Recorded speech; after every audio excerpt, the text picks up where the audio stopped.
경제를 잘 알지 못하는 사람을 위한 당장 내 돈이 되는 정보 머니클래스.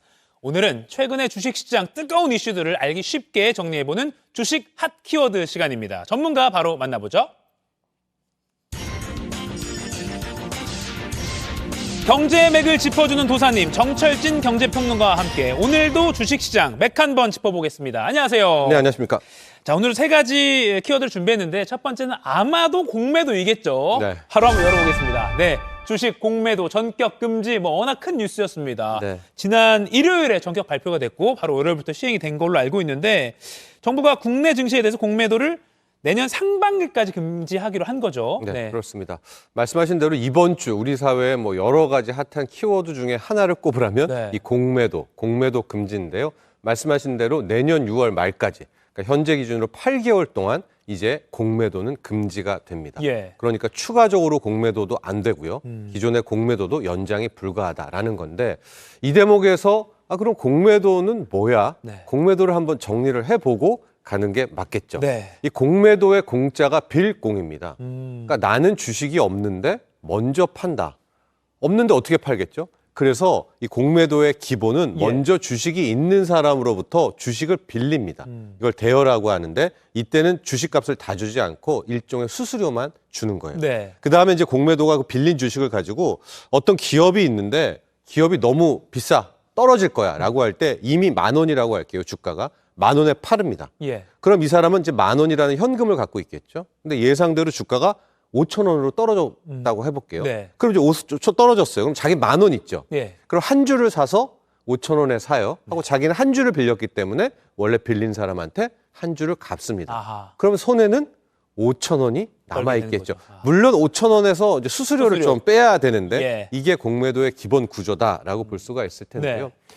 근데 현재 우리나라에서 그럼 공매도를 누가 많이 치느냐를 보게 네. 되면 거의 큰 손이라고 불리는 외국인이 거의 한 공매도의 70% 비중이 됩니다. 기본으로 보면은 올해는 좀 떨어져서 한 68% 정도가 되게 예. 되는데 특히 최근에 이제 지난주에서 왜 갑자기 공매도를 이렇게 금지시켰냐라고 네. 한다면 이렇게 큰 손들 위주의 공매도 시장에 뭔가 결함이 있다.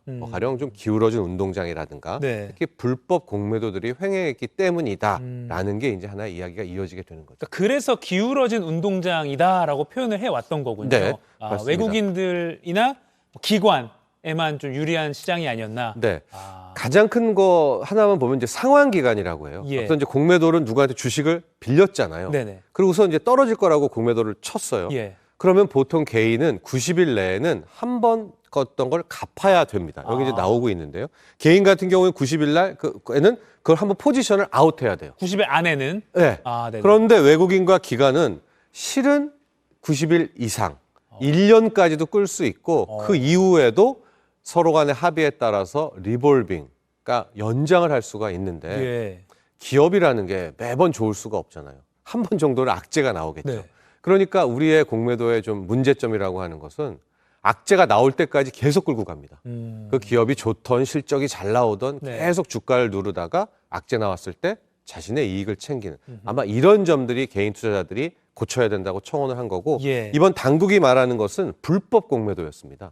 불법 공매도 같은 경우에는 뭐냐? 아까 주식은 빌려서 공매도를 쳐야 되는데 네. 아예 빌리지도 않고 전산상 숏을, 그러니까 주식을 먼저 팔아버리는 이런 것들이 현재 상황에 너무나 횡행하고 있어서 실제로 외국계 은행이 그렇게 한 거를 적발해내기도 했죠. 맞습니다. 예, 네. 그래서 이번 기회에 아예 시스템을 바꿔버리고 아하. 그동안의 불법 공매도들을 전수조사하겠다. 네. 이것이 당국이 내년 6월 말까지 전격 공매도를 금지한 핵심 이유다라고 보시면 되겠습니다. 네, 이어서 일단 바로 두 번째 키워드로 넘어가 보겠습니다. 두 번째 키워드 보시죠. 공매도 금지 효과 끝. 그러니까 공매도를 금지해서 주식시장이 어떻게 될 거다. 그게 하루 만에 효과가 사라졌다라고 분석하는 분들도 있더라고요. 네. 월요일에는 코스피가 급등해서 사이드카가 발동이 됐고 네. 그 다음날 화요일에는 또 갑자기 떨어져서 사이드카가 발동됐고 했는데 일단은 그 사이드카라는 게 뭔지를 좀 개념을 좀 잡아주세요. 그렇습니다. 이제 이번 주 월요일부터 시장이 변동성이 굉장히 커졌었는데요. 예. 말씀하신 대로 6일이 바로 이제 일요일 날 전격 발표가 된 그 다음 날 첫날 네. 월요일이었습니다. 코스피는 5% 이상 올랐고 코스닥은 이제 7% 올라서 사이드카가 장중에 발동이 됐었는데 네. 이제 코스닥에서요.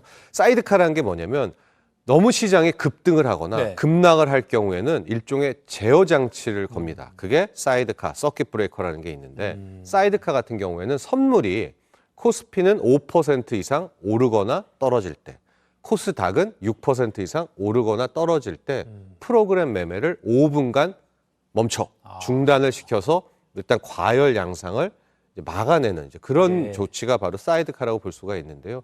이번 주에 변동성이 얼마나 컸냐면 월요일 같은 경우에는 매수 사이드카, 너무 시장이 올라서 멈춰 했던 예. 거고요. 그 다음 날 물론 종가는 이렇게 끝났지만 장중에는 오히려 또 코스닥 150 선물이 마이너스 6% 이상 또 떨어지면서 이때는 매도 사이드카가 걸리고, 그러니까 일반적으로 사이드카라는 게 일방향으로는 연속 나올 때가 있거든요. 아, 그래요? 그럼 시장이 막 오를 때는 예. 그날도 오르고 다음 날도 오르고, 아하. 그리고 떨어질 때도 그 다음 날도 매도 사이드카인데 이렇게 네. 하루는 매수, 그 다음 날은 매도 걸린 것은 상당히 이례적이라고 볼 수 있겠습니다. 그야말로 뭐 천당과 지옥으로 오갔다라는 네. 표현이 정말 이거는 딱 맞는 표현인 것 같아요. 네. 공매도 금지 효과가 하루 만에 끝났다라고 보면 되는 건가요, 그러면? 그러니까 예. 왜 이번에 그랬지? 과거에도 보면 이 공매도 금지 효과가 적어도 한 2주까지는 예. 갔었습니다. 뭐 코로나 때도 했었고. 예, 2주 정도에 한 뭐 5%, 6% 정도가 올랐었는데 네. 앞서도 봤지만 이번에는 하루에 5%가 그냥 올라버리는. 예. 그러니까 1, 2주치, 뭐 10거래 일치를 하루에 끝냈잖아요. 그 핵심에는 숏 스퀴즈라는 또 다른, 이 용어도 점점 어려워지고 숏 있는. 스퀴즈. 예. 네. 이 숏 스퀴즈를 이전에는 숏 커버를 알아야 되는데요. 네네. 이제 숏이라는 게 이제 매도를 친다라는 것의 이제 영어 표현입니다. 예. 근데 공매도를 친 세력들, 공매도 주체는 어느 시점에는 주식을 되갚아야 되는데 네. 이 사람들이 이익을 보려면 주가가 떨어져야 많이 떨어졌을 되잖아요. 때. 근데 반대로 주가가 올라갈 경우에는 네. 더 비싼 돈을 들여서 자신이 주식을 되사서 되갚아야 되잖아요. 손해를 보면서라도. 예. 근데 숏 스퀴즈라는 거는 숏 커버. 그러니까 보통 일반적으로 되사서 주식을 갚는 행위보다도 네. 더 한 발 더 나아가는 건데 아. 숏 스퀴즈는 이제 공매도를 쳤어요. 그런데 그 종목의 매수 세력이 굉장히 강합니다. 아. 그럴 경우에 이 공매도 친 세력은 주가가 오르면 오를수록 손해가 더 커지죠. 예. 근데 매수가 어마어마하게 붙어요. 그러면 이 공매도 주체는 어서 빨리 그렇죠. 예, 되갚아야 되니까 더 높은 가격에 아. 주식을 사서 되갚으니까 이 당시에 주가가 폭등하는 현상이 나오는 걸 이제 숏 스퀴즈, 스퀴즈. 숏 커버보다는 더 강력한 이런 상황이 나오는 건데 숏 커버링은 들어봤는데 그거보다 더 센 게 더 센 겁니다. 숏 스퀴즈군요. 근데 숏 스퀴즈가 나오려면 기본적으로 그 해당 종목을 사랑하는 매수세가 굉장히 강해야 됩니다. 근데 우리가 첫날 월요일을 보면 2차 전지 업종에 그동안 공매도가 많이 쳐져 있었는데 네. 또 개인 투자자들이 제일 사랑하는 게 2차 전지잖아요. 예. 그러니까 월요일 날에는 부랴부랴 이 공매도 세력들이 숏 스퀴즈를 통해서 주식을 되갚았고 예. 그다음 화요일, 수요일 또 오늘까지 이어지는 것은 이제 공매도 쳤던 세력들이 더 이상의 해당 종목은 공매도가 안 되잖아요. 네. 그러니까 현물 주식을 팔면서 이제는 주가를 떨어뜨려서 그동안엔 자신들이 공매도 쳤던 거를 빠져나오려는 아마 그런 전략이 아닌가라고 파악이 됩니다. 숏 스퀴즈 그러니까 내가 가진 주식이 인기가 없어야 막 주가가 떨어져야 그래야 팔아야 내가 이 돈을 버는데 네.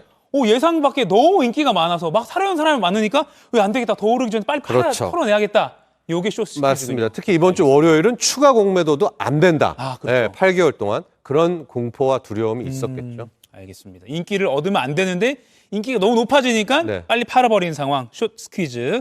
알겠습니다. 그럼 마지막 키워드 또 넘어가 보겠습니다. 마지막 키워드 연말이기 때문에 예전에 배워본 것 같아요. 산타랠리. 연말 맞아서 증시가 올라가는 그 현상. 네. 이거 올까? 근데 공매도 금지했던 시기에 맞물려 있었으면 어떻게 나올지 궁금한데 과거의 공매도 금지 시기 때 어땠는지 맞습니다. 살펴보죠. 뭐 산타랠리라는 이야기가 조심스럽게 나오는 데는 예. 앞서 말한 것처럼 전격 공매도 금지가 그래도 좀 트리거가 될 수 있지 않아? 예. 라는 그런 기대감이 있는 건데요. 그러기 위해서는 과거 공매도 금지를 했던 세 차례 기간의 주가 흐름을 한번 보실 필요가 있을 것 같습니다. 예. 우린 그동안 세 번의 공매도 금지가 있었는데요. 2008년 무서웠죠. 글로벌 금융위기 때. 2011년 유럽 국가들이 재정이 완전히 펑크가 난 유럽의 재정위기. 그리고 이제 2020년에 코로나19, 코로나 팬데믹이었습니다. 예. 당시 2008년을 보면 공매도 금지로는 막기 힘든 대규모 경제 위기자 악재였습니다. 그래서 2008년 8월부터 2009년 5월까지 보면 오히려 주가는 고만고만했다라고 볼 수가 있겠고요. 유럽 재정 위기 때는 그나마 성과는 있었다. 가장 공매도 금지로 활짝 웃었던 때가 코로나. 보십시오. 거의 1,700, 이게 장중에 뭐 1,500이었는데 3,000을 넘게 되는. 그래서 이 코로나 때를 생각하면서 공매도 금지가 이번에도 시장을 좀 올려주지 않을까라는 기대감이 있는 건데요. 네. 다만 이 각각의 시기는 공매도 금지는 하나의 요인이었었고요. 플러스 알파가 더 덧붙여졌습니다. 가령 2020년부터 했었던 공매도 금지 기간에는 대규모 돈풀기였죠. 그렇죠. 공매도 금지도 있었지만 코로나 보조금. 맞아요. 중앙은행에 이어서 정부가 돈을 푸는 예. 그러니까 돈의 힘이 함께 있었고 거기서 시너지 효과가 났다라는 것도 함께 기억하시면 좋을 것 같습니다. 그러니까 그때는 코로나 때는 약간 안전핀으로 사람들에게 돈을 푸는 그런 요인이 있었는데 이번엔 그런 게 없으니까 꼭 저 그래프를 보고 코로나 팬데믹 때 공매도 했을 때 올랐잖아. 이번에도 산타렐레가 있을 수도 있어라고 맹신하기에는 이르다. 그러니까 뭐 하나가 더 있어야 된다. 더 있어야 된다. 더 있어야 된다라는 예. 표현이 더 적합하겠죠. 그리고 공매도 이번에 이제 금지 조치에 대해서 네. 우려도 있잖아요. 물론 개미 투자자들은 환호하고 있지만 그 우려, 부작용에 대해서도 좀 설명을 좀 해주시죠. 당장 이제 외국계 언론사들 네. 또 외국계 증권사들에서 이제 이런 주장과 자신들의 이제 입장들이 나오고 있는데요. 네. 이제 이런 거죠. 공매도라는 것이 선진 증시에는 함께 존재하는 하나의 그런 제도인데 네. 그것들을 금지했다는 점. 그리고 또 하나 뭐 더욱 중요한 게 알리고 어느 정도 홍보를 한 다음에 금지를 했었어야 되는데 너무나 전격적이다. 아하. 아마 이런 부분들에 있어서 이제 뭐 그들의 어떤 시선들이 나오고 있는데요. 예. 한번 일단 보게 되면 공매도의 네. 부작용들의 우려. 첫 번째가 한국 주식시장의 대외 신인도 하락. 이 부분은 아마 너무나 급격하게 공매도 금지를 네. 홍보도 없이 발표했다는 점들 하고 장기적으로 외국인 이탈과 MSCI 선진국 지수 편입을 이제 함께 놔볼 수가 있을 것 예. 같은데 우리나라가 그동안 뭐 현 정부도 그랬고 이전 정부부터 일종의 좀 목표가 MSCI 선진 지수 쉽게 말해서 네. 우리 주식 시장을 선진 증시로 지수에 편입시키는 그런 목표가 있었어요. 아직은 그게 아닌 거죠? 아니죠. 우리 예. 이제 이머징 마켓이라는 곳에 지수에 편입이 되어 있는데 네. 거기에 들어가려면 조건이 일단 항상 크게 두 개가 있었습니다. 네. 첫 번째는 우리나라 원화를 24시간 거래할 수 있게 하는 외환 거래. 두 번째가 공매도입니다. 우리는 지금 공매도를 뭐 코스피에 200개, 코스닥에 150개로 한정되어 있는데 예. 다 풀어라. 이걸 요구를 했는데 지금 우리는 거기에 역행했죠. 그러니까요. 그러니까 아마도 MSCI 선진국 지수는 수년간은 다시는 들어갈 수가 없다. 그렇게 된다면 소위 말하는 양질의 자금은 들어오지 않지 않겠느냐라는 네. 이제 주장이 함께 나오고 있는 거고 그다음에 저기 세 번째 있는 것이 일부 종목 거품. 이제 저거는 공매도의 기본 원리이기도 한데요. 예. 공매도를 치는 세력들의 원래 이론상은 아니 과대평가돼 있잖아. 네. 헛개비인데 별거 아닌데 주가가 너무 높아. 그럴 때 공매도를 치는 건데 네. 그게 없으면 거품은 더 커질 것이 아니냐. 이제 이런 부작용들이 함께 나오고 있는데요. 이것에 앞서서 더 필요한 부분은 이번에 이제 내년 6월 말까지 금지를 하고 당국이 이야기하는 것은 제도를 확실하게 개선한다는 거 아니겠습니까? 예. 그래서 뭐 저런 부작용도 우리가 꼭 기억을 하겠지만 더욱 중요한 건 이참에 정말 제대로 된 공매도의 개선책, 시스템 강화, 개선이 꼭 필요하다라고 해서 당국도 이런 것들을 의식함과 함께 정말 제대로 된 이 공매도 부작용의 개선책을 함께 내놓는다면 네. 결국 펀더멘털 아니겠습니까? 예. 한국 경제, 한국 기업들이 튼튼하다면 네. 아마 더 외국계도 우리를 그렇게 쉽게 떠나지는 않을 것이다. 또 이런 생각도 함께 해봅니다. 네. 공매도 금지 정책의 부작용 한번 짚어봤고요. 자, 그럼 이렇게 좀 주식 변동성이 큰 상황에서 그러니까 공매도 금지라는 이슈가 갑자기 터졌기 때문에 네. 투자 어떻게 해야 될지 조언을 좀 마지막으로 해주시죠. 두 가지를 한번 볼게요. 뭐 네. 지금 최근에 카페라든가 이런 데서 보면 오히려 공매도 잔고가 많이 쌓여있는 그런 데를 노려라라는 그런 조언들이 있는데 이게 반은 맞고 반은 틀립니다. 이게 무슨 얘기냐면 공매도 잔고가 쌓인 데를 왜 노리냐고 하면 또 숏 커버, 숏 스퀴즈가 나올 수가 있으니까 그런 걸 노리라고 하는 건데 숏 커버든 숏 스퀴즈든 강력한 매수가 있어야 그 공매도 세력이 두려워서 그렇죠. 숏 커버를 나가는 거지 네. 매수가 없는데 굳이 이 사람들이 공매도를 풀지는 않죠. 예. 6월 말까지 추가는 못 되지만은 그래서 오히려 그런 것은 너무나 집중하지 말고 지금부터는 해당 기업의 실적이라든가 아니면은 뭐 우리가 계속 말하는 10년물 국채 금리가 얼만큼 많이 안정되고 떨어지느냐라는 매크로 변수라든가 아하. 이런 것을 꼭 확인하셔야 된다. 왜냐하면 이제 기본적으로 공매도 추가 공매도도 안 되고 연장이 안 되기 때문에 네. 주가를 왜곡되게 누를 가능성은 덜합니다. 아. 이런 와중에서 어떤 기업이 실적이 좋다거나 아니면 매크로 변수에서 달러가 약세로 되거나 금리가 더 떨어진다라고 할 때는 네. 상당히 긍정적인 효과가 될 수 있거든요. 네. 그래서 지금부터는 이제 공매도는 금지가 된 거니까 네. 오히려 그 다음 주식의 기본 원리인 기업 실적, 펀더멘털 또 금리가 떨어지는지 네. 또 달러가 미국 약세가 10년물. 되는지 네, 이런 것들에 더 집중하시면 좋을 것 같습니다. 네. 그러니까 공매도 이 이슈 때문에 막 말씀하신 대로 온라인 카페 같은데 뭐 이거 봐야 됩니다 이런 거 많은데 그런 거 조금 현혹되기보다는 네. 기본으로 돌아가자 이렇게 네. 조언을 마지막으로 해주셨습니다.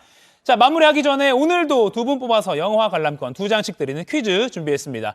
주식시장이 갑자기 급등하거나 급락할 때 그 충격을 완화하기 위한 조치입니다. 이게 발동되면 주식시장의 매매 호가 효력이 5분간 정지되는데요. 이게 뭘까요?